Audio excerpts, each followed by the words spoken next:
Welcome, welcome! It's Mud Dog with the Texas Space Navy bringing you another Star Citizen video. And I'm sorry this one is late again as well, and I missed yesterday. It's just life right now is a little hectic and content's a little light. But I thought I would bring you some footage live from 3.11 in the PTU Wave 1.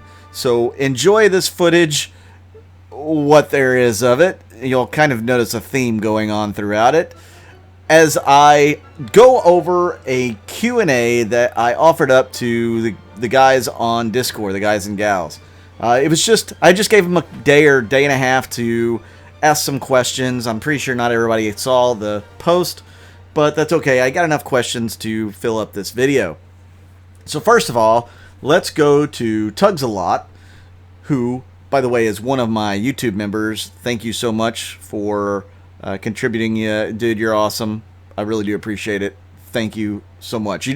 You saved my life this last month. All you guys who do Patreon and YouTube, and all the guys who take care of me and the revenue of this channel saved my life this last month. I was about to be broke, and you guys came through. Okay, so I just want you guys to know, thank you. Like I said, I can never give you guys enough thanks. So Tugs-A-Lot asks, how do you think CIG will implement the cargo gameplay into the PTU to include larger ships such as the Hull series, like they did with mining a little at a time or something different?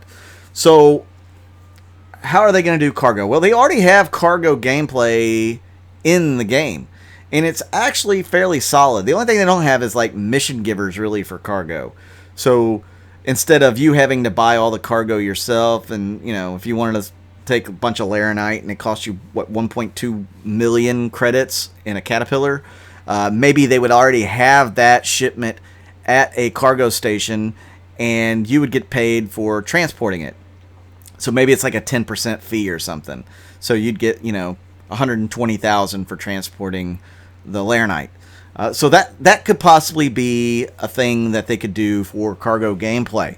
Now, as far as some of the bigger ships, like your Hull series ships, or even a Merchantman or a Kraken or whatever that has a much bigger cargo hold than what we are used to, I think the gameplay is still going to be very similar, where you'll either pick up missions that you can transport the cargo and make money off of that, or you're going to buy the cargo yourself and transport it.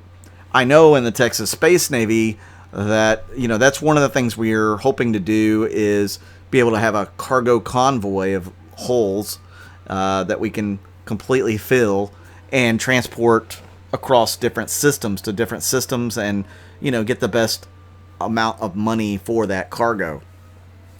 I don't know how that's going to play out just yet, but, we're guessing here, and my guess is that it's going to go a little bit like what I've just talked about. So I think a lot of the cargo gameplay is already in game. Now, what you're going to have to do is wait. So if you're going to take on cargo, they're going to actually have to physically put the cargo on your ship, and there's going to be a wait time that represents that. Whether or not you actually get to see the cargo physically being put on your ship or not, that's yet to be seen. Maybe down the road. Maybe early on, it's just going to give you a wait time, kind of like the insurance wait time. So that's what I figure is going to happen for cargo gameplay. I think it's going to be a very comfortable living doing cargo, whether you're just transporting or if you're paying for the cargo yourself and selling it. So let's move on to the very next question, which was asked by K9. It says, what are your thoughts on the game's progression within the year since CitizenCon 2949?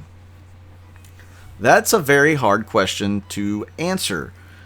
I mean, I've got mixed feelings about this. I think there's been a lot of progress. I really do. I think there's been a lot of setbacks as well. I don't think the game is as far along as many people want, and it's been the story since the beginning of development for this game. But I think this year was a necessary year for the development. In other words, I think that the setbacks that they had made them prioritize certain things like the back end, certain things like iCache, server meshing. These things have been pushed up in the priority list because they see how unstable the game is. They see how important it's going to have these things to move on to the next steps, like salvage and those type of mechanics. So I think that the progress, everybody wishes it was further along, but I think it was necessary for the mistakes that did happen to happen so that we could prioritize some of the things that need to be in early rather than late. I think they're going to wish they would have worked on some of those a little earlier. That's my opinion. So the next question is asked by Ice Age 2. What gameplay would you like next? Oh man, I want Theaters of War. I think that needs to get in.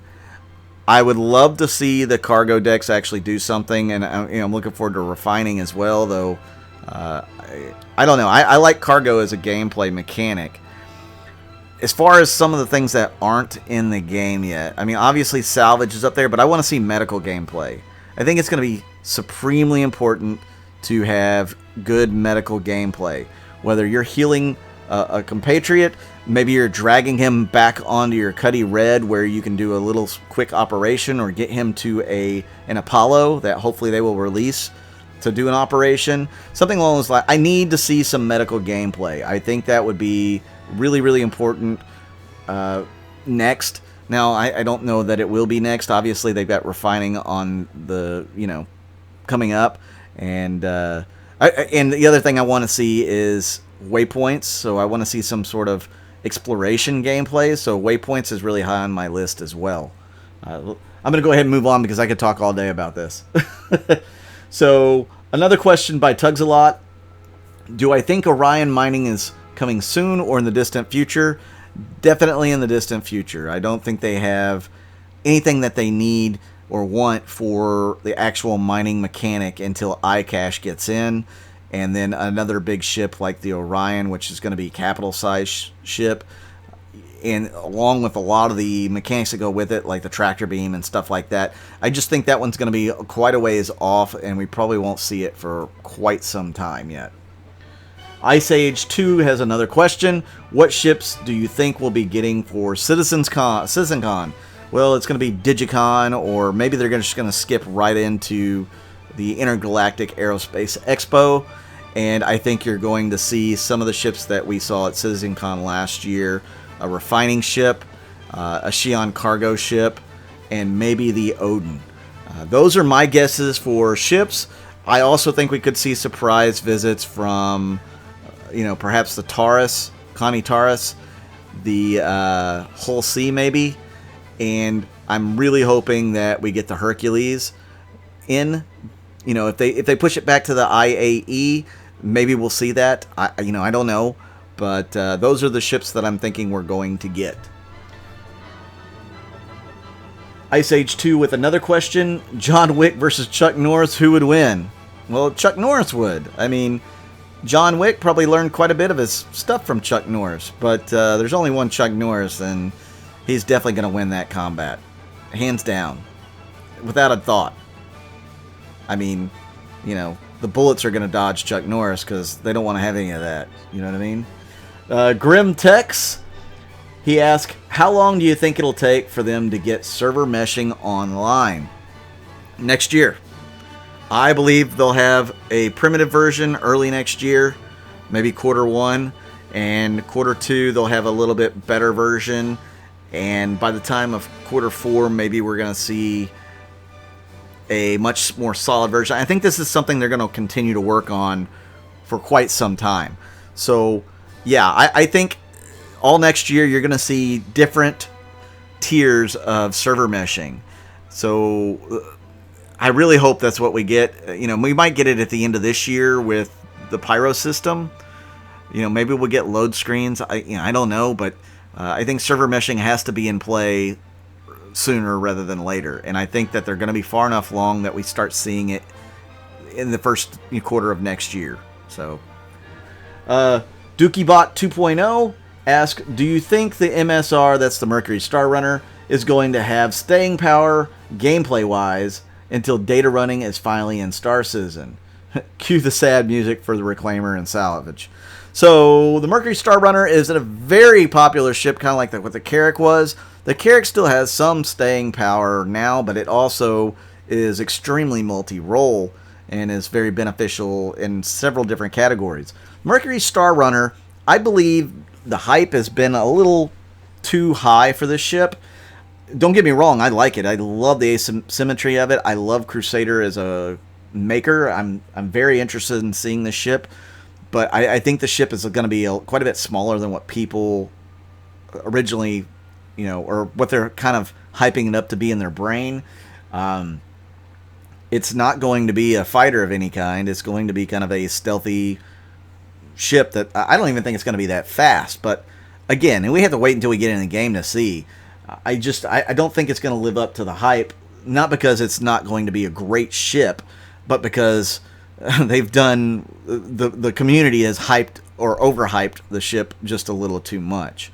I don't know. We'll have to see what data running also brings in. To answer your question, no, I don't think it's going to have the staying power. I think when the next cool ship that size or bigger comes out, you're going to see quite as many Star Runners. You're still going to see it because a lot of people have it, just because it was a popular, cool looking ship. But I don't think you're going to see as many of them in the verse once you see a new ship of that size or bigger come out. That's my thoughts on the Mercury Star Runner. Homebrew Stout asks, how long till we see new systems coming in and how many? Again, that's a very tough question. Well, I say that Pyro will be in before the end of the year. Rumor has it it'll be in the December patch going into the new year, at least part of it. Again, we don't know if that's going to actually pan out or not. That's always something we have to wait on with CIG.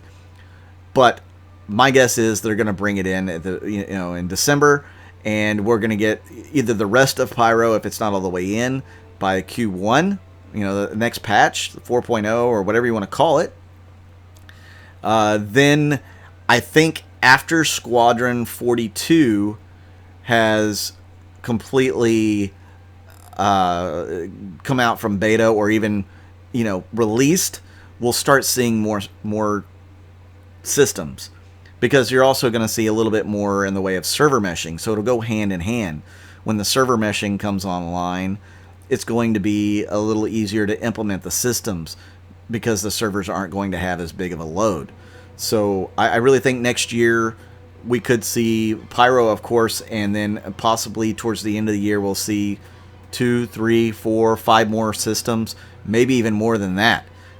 So keep your fingers crossed that server meshing goes well, and that's how things turn out for everybody. Because with the universe being even bigger, you're going to draw more people into the game. There's going to be more starting locations for people. There's going to be more possibilities for trading across systems and bounty hunting, etc. So it's going to just open all sorts of more gameplay up to everybody, with things being a little more spread out like that. And there's going to be less taxation on the servers, so to speak. The servers should be able to handle more. That's my guess as well.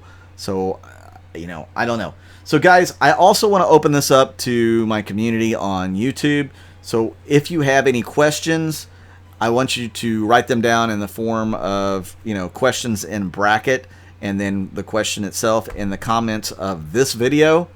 And I will try to answer some of those questions either next video or the one after that. It'll come up soon.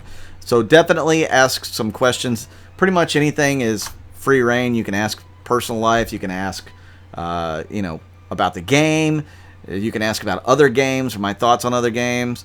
I would prefer you wouldn't go into politics or religion, because those are always contentious subjects. But most anything is okay to ask, and I'll do my best to answer those. I do want to thank everybody for tuning in and watching this video. You guys are awesome. My community is awesome. I really do appreciate each and every one of you. If you don't want to join the YouTube member or Patreons, which you can do, there's going to be links in the description of this video. You can also watch the ads on my videos all the way through and click on them as well. and that will help build revenue for my channel. And once again, like I said, for this last month, you guys saved my life. I was going to be broke. There's a payday issue or a payroll issue at work, and I didn't get paid right away. And if I didn't have the money that this channel generated, I would have been flat broke this last month. So every little bit helps, guys. Seriously, it really does. Once again, thank you all for tuning in, and enjoy the rest of this video. As you can see, 311 is a buggy mess. I have not gotten off planet yet, and I know a lot of people in my org have struggled mightily with the same thing. Most of us can't make it through the trams without just mysteriously, dying right there.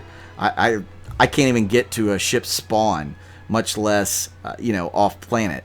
So this is about as far as I got on New Babbage here on Microtech. You should notice I actually took all my armor off. I was experimenting with anything and everything to see if it would work. Nothing does. It's awful. I would advise you, if you're in Wave 1, probably wait till the next patch, which then you'll probably wait till the next patch, and so on and so forth until it releases to the PU, because it's really difficult to try to play when you just keep passing out, dying, before you get anywhere. So guys, with that, I'm Mud Dog with the Texas Space Navy, and I'll see you guys out in the verse.